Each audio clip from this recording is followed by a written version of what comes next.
One. Hey y'all, it's Chris here for another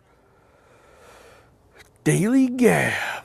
Today is Friday, August 17th, 2018, and guess what today is?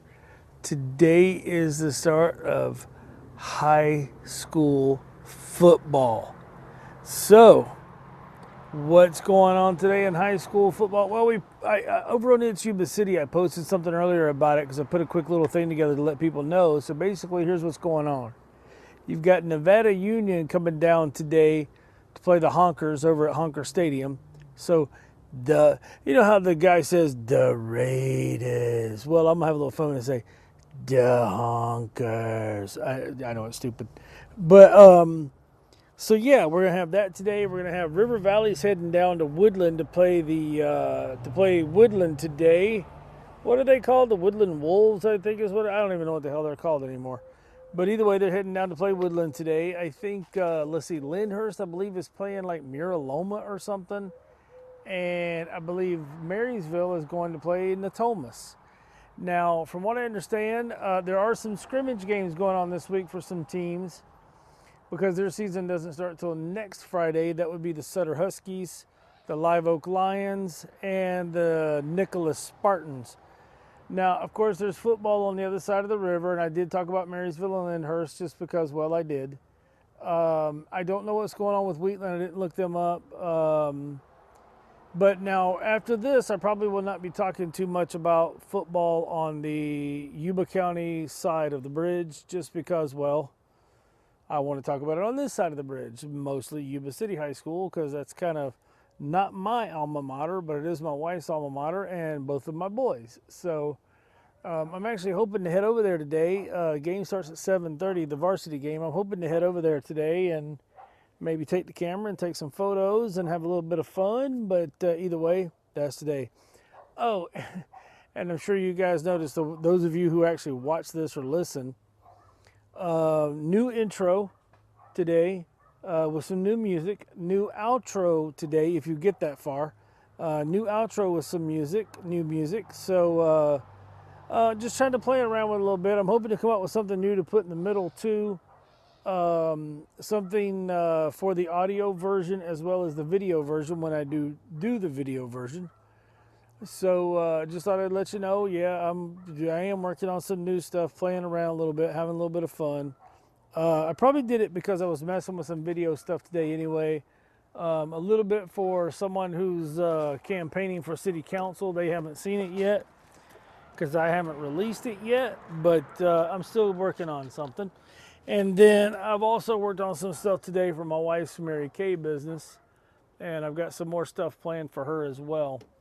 So yeah, I was just kind of in a video mood, and I thought, you know what? I'm going to make a new intro and outro for the Daily Gab. And of course, you may be able to hear it over the microphone. These dogs across the way barking.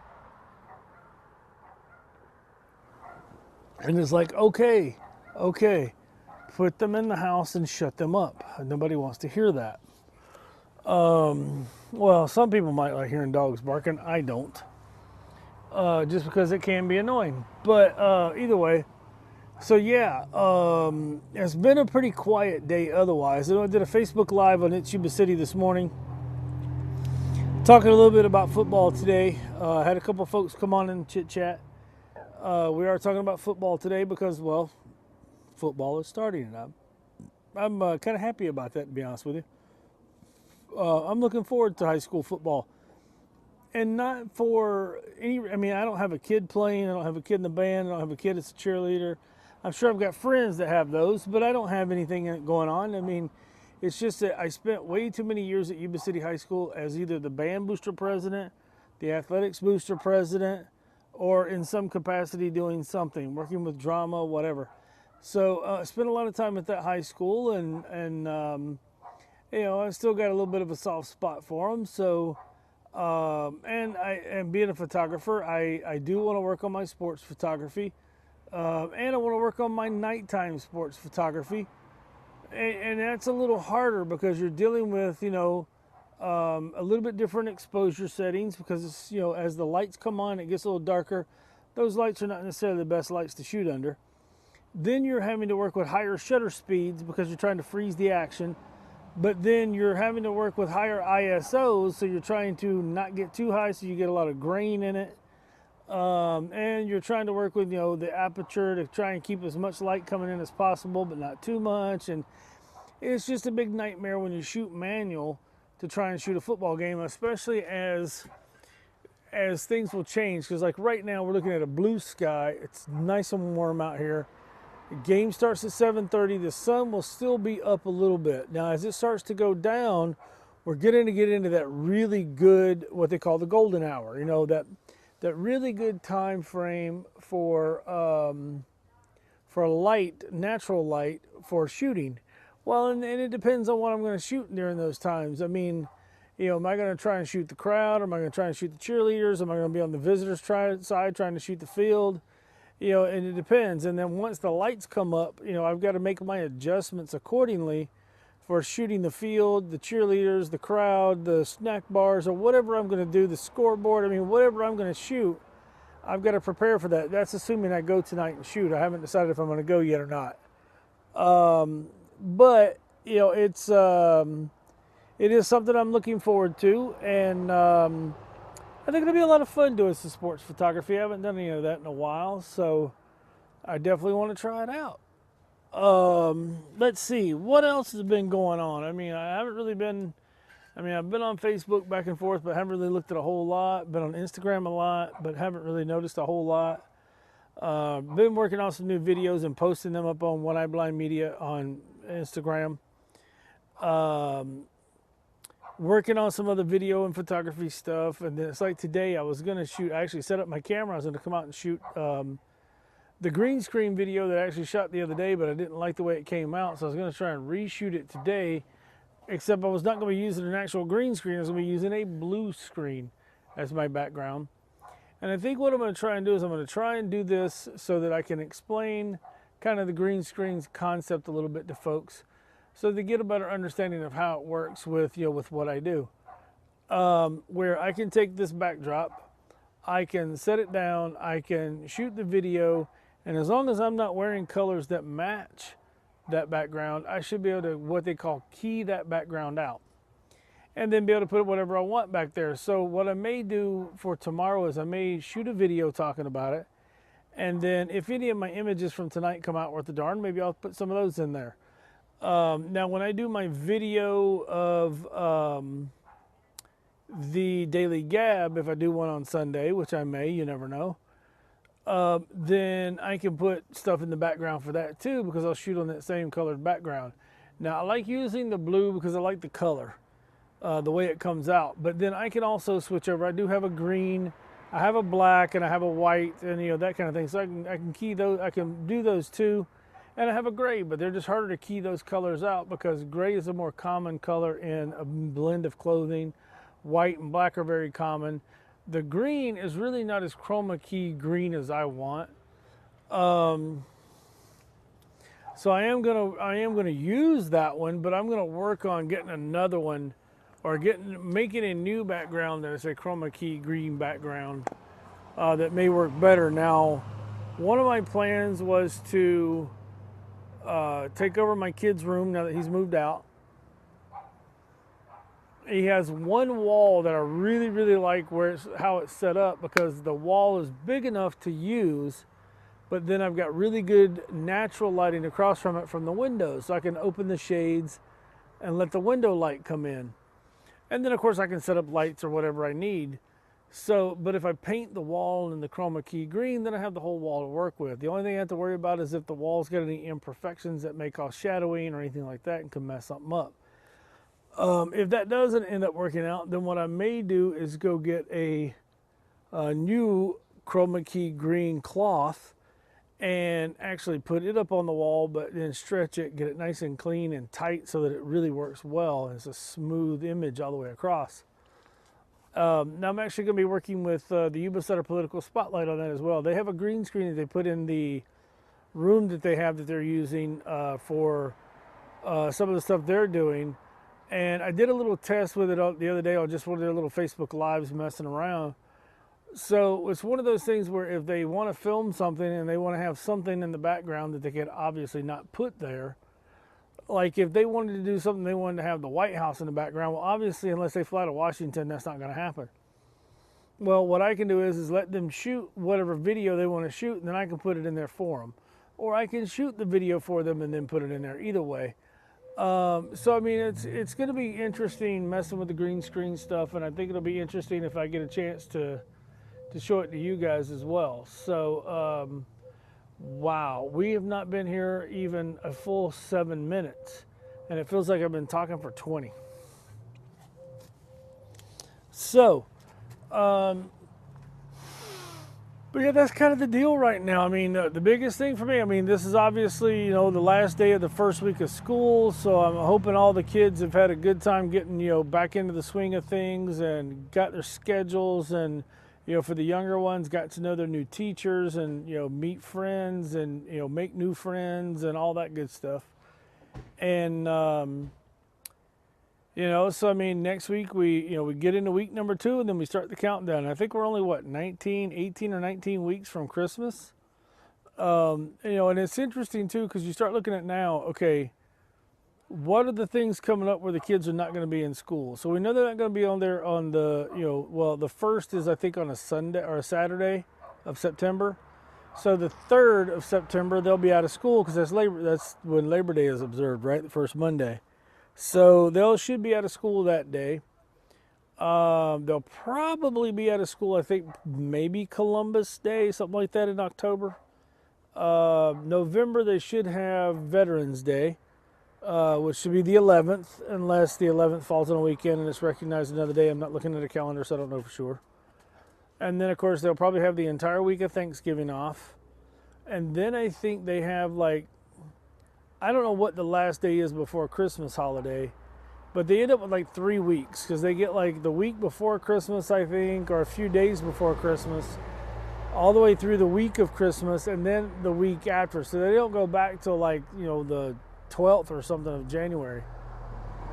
And then I don't think they'll have anything else for a little while. Then they'll have a couple in February because they'll have, President's Day or Washington's birthday or something like that. I don't think they have anything in March. April, they'll have spring break, of course. May, they would have Memorial Day. And then they're out in June. So, I mean, early June. So, yeah, it's, it's a pretty short process when you think about it. But I mean, it's, and then, of course, we've got all the different sports that are going to be starting up. I mean, football starts now. You're going to have softball, baseball, volleyball, basketball, field hockey, swim and dive. All these different sports that'll be starting up, and I'm going to try and do as much as I can with as many of them as I can. Now, some sports I won't go to specifically, like golf. I'm not going to travel to all the different golf courses they go to, and they don't typically have galleries and that kind of thing anyway. Now, if for some reason I happen to be talking to an athletics director and they ask me to be there to take shots, then of course, if I can do it, I'm going to do it. I don't mind helping them out for that. If I'm, I probably won't go to any of the swim dive meets because most of them are going to be at other schools, so I'd have to travel. But if they do something here locally and they ask me to be there to do photos for that, then of course I'll do photos for it. It'll be fun. Field hockey, they play on the field over here. Soccer, obviously, they play on the field. Basketball's in the court, whether it's boys or girls. Volleyball's inside the gym. Softball's on the field right there across from next to the gym. So there'll be opportunities for me to do that stuff, but we'll just have to wait and see.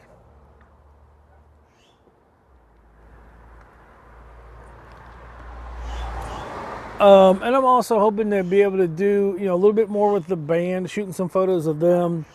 Tonight when they march up to, if they do it like they normally would, they would come from the band room and they would march through the campus and then come up the corridor there right in front of the gym that goes between the two baseball fields, the JV and the varsity. Well, if they end up marching up through there, then I may try to set myself up to be there close to get some images of that. And then, if they, and then get some images of them in the stands. And if they go out on the field and they play and they do a field show, then I'll try to get some of that as well. Because I think, we need to get a little bit of everything. I mean, there's more to it than just football. When there's high school football, there's the crowds, there's the snack bars, there's the cheerleaders, there's the mascots. I mean, there's just so many different things that need to be paid attention to, because I mean, a lot of people put a lot of time and effort into making sure that, I mean, think about the kid in the mascot uniform. Just some kid in a uniform, but you know what? I'm sure he's having a lot of fun. You know, I think for some reason my timer is just not working correctly. Now it looks like it's counting down, but it's only been, I mean, when I said something a minute ago, it's only been 5 minutes since I said something a minute ago. And it's like, for some reason, you know what? I think this thing is counting down. I think I screwed it up. And I did. I accidentally tapped something. I don't know what I tapped, but it was doing hours. And I'm not going to sit here and talk for hours. So what I'm going to do is I'm going to change this thing to 20 minutes.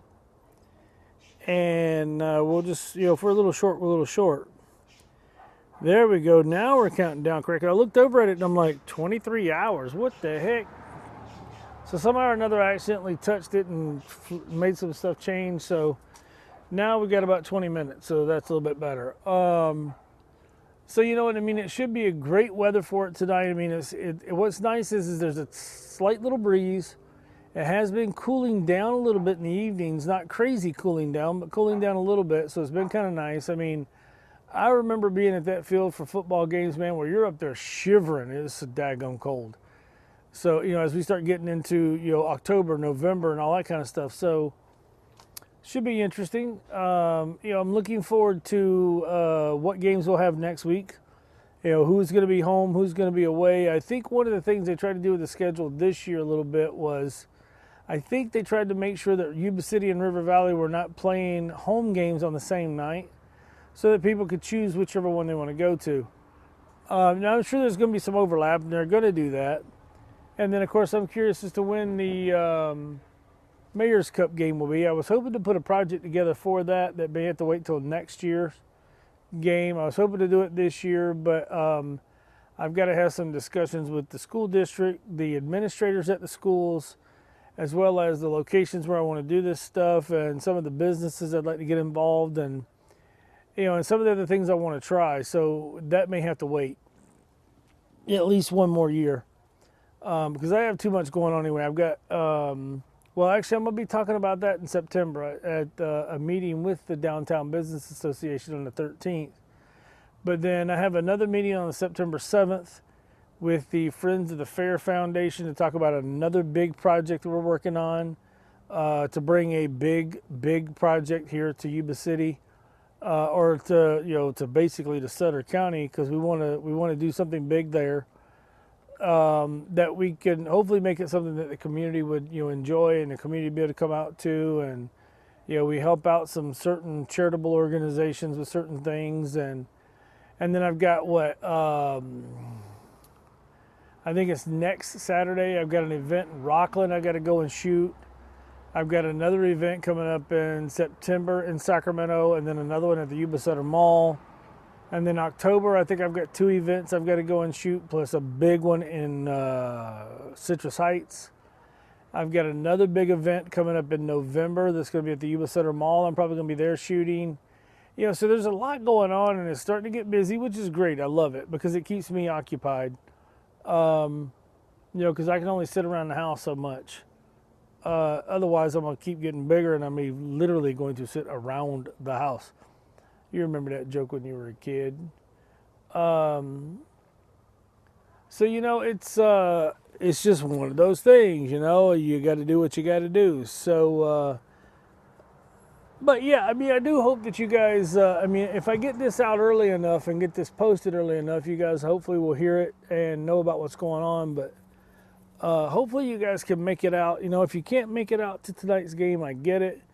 You know, I mean, last night I should have gone to the freshman game because they need support as well. I mean, they're the Thursday night games at like 5:30, a little hotter, but they're the first game of the season basically. And then tonight you've got the JV game. I think starts at 5:30.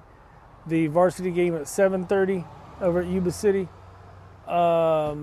So, you know, those are things to keep in mind too, supporting the JV.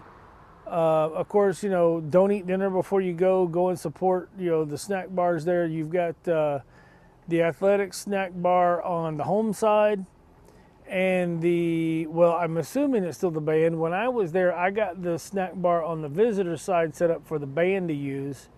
So it was the band snack bar. We had Kiwanis came in and did a bunch of stuff for us, put some cabinets in, really helped us out, did a great job. And so, having that snack bar over there meant that, the band could serve the visitor side. And of course, you're not going to get as much, you're not going to make as much money over there to support the band as you're going to make on the home side, because you have more people on the home side typically, depending on how good the visitors team, their people travel.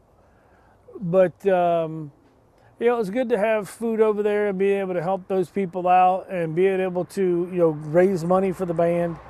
It was a lot of work. I mean, as a matter of fact, at the time, my wife was working for the school district. She was off of work early enough, and I was off for the entire day because that's when I was able to take Fridays off. And because of my schedule, I was working 4/10s. I always took Fridays. So what I would do is she would come home. She would pick me up. We would go and we would buy all the food. We'd buy everything that we needed to buy for that day. Some things we already had, but we'd buy stuff for that day. Then we would go straight over to the field. We'd be over there by say 2:30. We would get the snack bar get the snack bar all set up, get everything unloaded, get all the tables, get all the food. I would get the grill out and get started on because we stored everything in the snack bar. So I get the grill out, get it clean, get it ready to go, start cooking food. We'd start pre-prepping everything, and we would basically be ready to go when the team got there. When the team showed up, we were ready to go. Now, in some cases, when my kid was playing football, we were actually cooking for the team too, because we always tried to make sure we fed the team before they played. And not anything that would make them sick while they're playing, but we tried to make sure we fed them and stuff. I mean, usually we'd feed them at the freshman game. Because, one of the other things that I liked was the freshmen and even the junior honker program.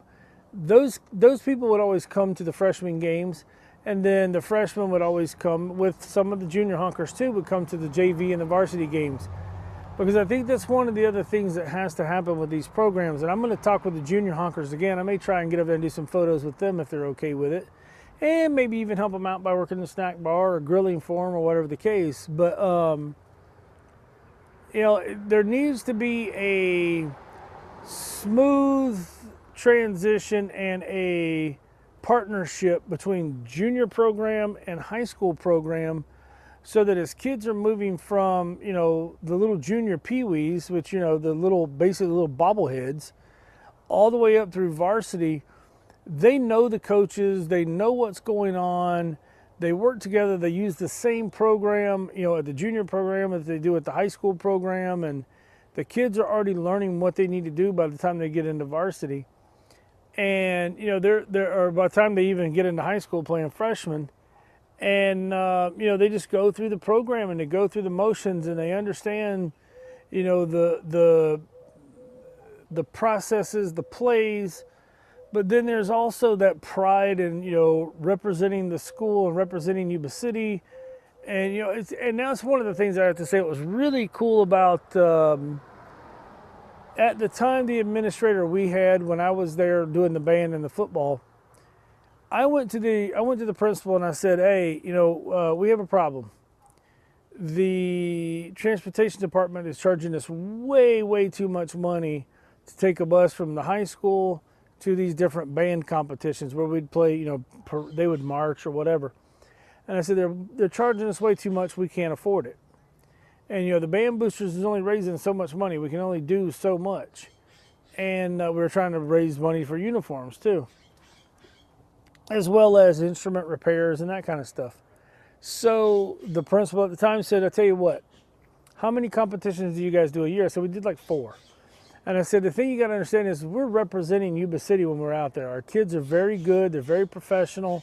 They do a great job. They don't do anything that's going to embarrass the town or the school or the district or anything like that. But, we need some help. And he's like, I tell you what, you send me your transportation bills. And if I can pay that bill out of a different fund, I will pay it for you. If I can't, then I'll give it back to you and tell you guys got to take care of it. And that was really good of the principal to do that for us, because it helped us out tremendously. But it allowed us to get our kids to competitions like, oh man, that Blue Jay's gonna kill me. I hate Blue Jays. I should get me a BB gun, just start taking them out every time I hear one. But it helped us out because it allowed us to go to competitions like in Loomis or Lodi or down in Vacaville or Napa, or just whatever competitions we could go to. Plus, I mean, we were doing things like the parades in Marysville, and we would play for these different things, and it was a lot of fun. It really was, but it's a lot of work. And I mean, and people don't realize how much the band boosters work. And I guess for me it was easy, and I kind of understood it because when I was in high school, I played in the band. I was a drummer, but the band director got mad because I couldn't read music, so he made me play in the pit, and then I had to help the color guard. I actually ended up choreographing our color guard and working with our cheerleaders to do, when we were doing things together, and, teaching them, all kinds of stuff, because I was also a DJ, and I was also into dance and all that kind of stuff. I used to break dance, all that kind of junk. And so I would teach them all their routines. Well, then when we go to a competition, I would also have to help them with like flag changes and rifle changes, all the different little bits and pieces that we had. But I would work directly with the band boosters. And a lot of times I'd be standing there because I wasn't playing on the field. I'd be standing there at a grill cooking, to feed the kids when they come off the band, when they came off the field, because we did, if anybody knows what Drum and Bugle Corps is, or DCI, we used to do Drum and Bugle Corps style competitions at a high school level. So we would, it was not uncommon for us to get on a bus on a Friday night, because one of our band directors actually owned a bus company. We'd get on a bus on a Friday night after the football game, and like the drum major would handle the game so that the band director could get rest, because he was the driver typically. And us to get on a bus and be traveling to Georgia, Alabama, Arkansas, Florida, Tennessee, North Carolina, whatever, to go to these competitions where we would have to play on Saturday morning. We would do field show competitions. We didn't do many marching competitions, mostly field show competitions. And so we would get up, we would get there early, whatever time on Saturday morning. Next thing you know, we're no hotels sometimes, we were just stuck on the bus.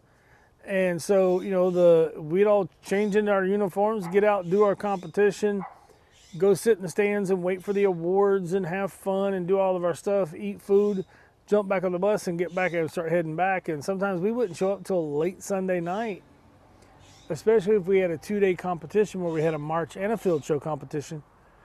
And we'd end up Sunday night, we'd get back, whatever time it's Sunday, and then parents would have to be at the high school to pick us up. We all go home, we try and get as much rest as possible. You're back to school on Monday morning. It was during football season is when most of these competitions happened too, because most of the schools were prepared to do the competitions during football season because they were already prepping the field for that kind of stuff. So, it wasn't uncommon to have to go to a high school, 300 or 400 miles away to do a competition and then come back. And I remember one year we went and the bus broke down on us on the way there. The band director was able to get to a gas station, call for another bus to come and pick us up. We had already unloaded. We were at a rest stop. We had unloaded the bus and we were sitting there waiting for him. He had gotten on the phone. He called the competition director for the school we were at and said, "Hey, bus broke down. We're probably not going to be there till a few hours later. Is there any way to switch us out with somebody?" And they were usually pretty accommodating. So they switched us out. We played later in the day, and so then we unloaded the bus, we loaded it back up, and we finished off the trip. And it was really cool because he would also do stuff with us where he would take those buses and he would drive us to Disney World. Or we get to go to Daytona Beach, or we go to Fort Lauderdale, we go Myrtle Beach, Charleston, where we go to all these places on like an end of year trip, and he always took us. So there was never any cost to the band boosters would cover the cost for gas and that kind of stuff for the bus. So there's never any cost to the school, so they never really had a problem with it. Now, I know back when my wife and I were running the band boosters, I was the president. She was the vice president. My wife is like a travel agent. I don't know what the heck the deal is. The woman can find hell of a deal on any kind of travel. Well, when we took over the band, used to take a bus from here to Disneyland when they do their end of year Disneyland trip for Magic Music Days at Disneyland.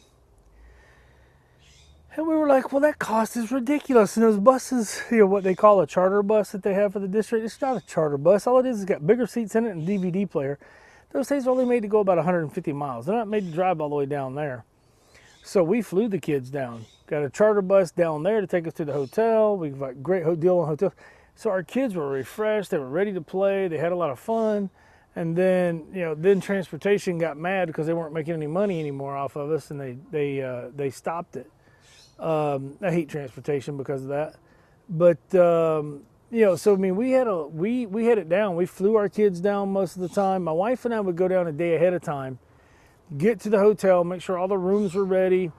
I would be there with a van. I would rent a van, so I was there ready to go to the airport and pick up any equipment or, and then I would do stuff like helping out the choir or whatever the case. Orchestra, it didn't matter. The orchestra always took a bus anyway. I remember one year they took a bus and it broke down on this side of the Grapevine. They ended up spending a buttload of money because they had to go to another school district, get a bus, have them take them the rest of the way, have their bus taken over to the bus garage, have it fixed, and have it come down to pick them up to bring them back. I mean, that's just a big hassle for the kids, a big hassle for the chaperones, a big hassle for the directors. And I think flying is the best way to go. And I mean, we always got hella deals, and it was a lot of fun doing it that way. The kids enjoyed it because they got down there in an hour, hour and a half instead of, a 10-hour, 12-hour ride on a bus. And it was just a lot better in my opinion. But like I said, the district transportation department got mad because they weren't making that money off of us anymore, and they somehow or another managed to get the district to agree that we couldn't do it that way anymore. They came up with some BS reason. It's just like they would not allow the high schools here to get Amador stage lines to take them to games. If you look at other schools, they use Amador Stage Lines, which is a charter company, to bring their kids to games and take them back in very nice, real buses. But not Yuba City Unified, not Yuba City Transportation. Boy, you had to use a school bus, which sucked for the kids because the air conditioners never worked, or the heaters didn't work, or the bus had a problem, the seats were uncomfortable. It was just, they never had enough room for the equipment, just all that kind of stuff. So I think that's something I'm going to be trying to get onto the board about this year, that they need to change whatever those policies are to allow the football teams to use charter buses if necessary, allow the band when they go on end-of-year trips and stuff to either use charter buses or to fly, to save them a lot of trouble, and make it a lot better for the kids. I mean, that's what the hell they're there for, not for themselves and not to make money. And if transportation don't like it, that's too bad. Now, when we did this before, the guy who was running transportation, I don't know who it was. The guy who was running it in between, I don't know who's running it now. I used to know the guy running it, and I mean, and he understood where I was coming from, so I don't know. All right, y'all, we got about 2 minutes left. I know I did a little bit of complaining there, but, we need to get back to doing what's best for the kids and what's best for our students, so that they enjoy their high school time. Because, as most of us know, we would all love to go back and do it all over again and have a lot more fun and have some experiences that we wish we could have had. So I say let's make it as good for them as we can. But either way, I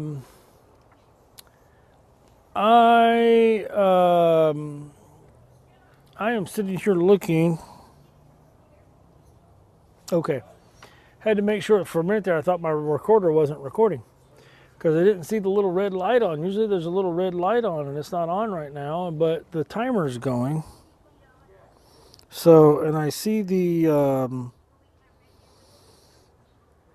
okay, so it does look like it's working. All right, I apologize. Maybe I'm just looking at it wrong. But either way, just, if you get the chance, go to a game. If you can't go tonight, I get it. But, look at the games coming up over the next few weeks. We'll be posting them on It's Yuba City and More as much as we can, as well as Yuba Sutter this week. look at the games, plan on it. Go check the schedule, see when you can go. Go support these local high schools. Buy food from the snack bars and help support the bands or the football teams or the cheerleaders or whoever's doing the snack bars. Same thing at the basketball games and the baseball games and everything else. Support all of these different teams. Now, there's something I'd like to see change at the high school level too. Is I don't care what sport's playing, there should be a snack bar open to help support either the athletics boosters or to help support that team.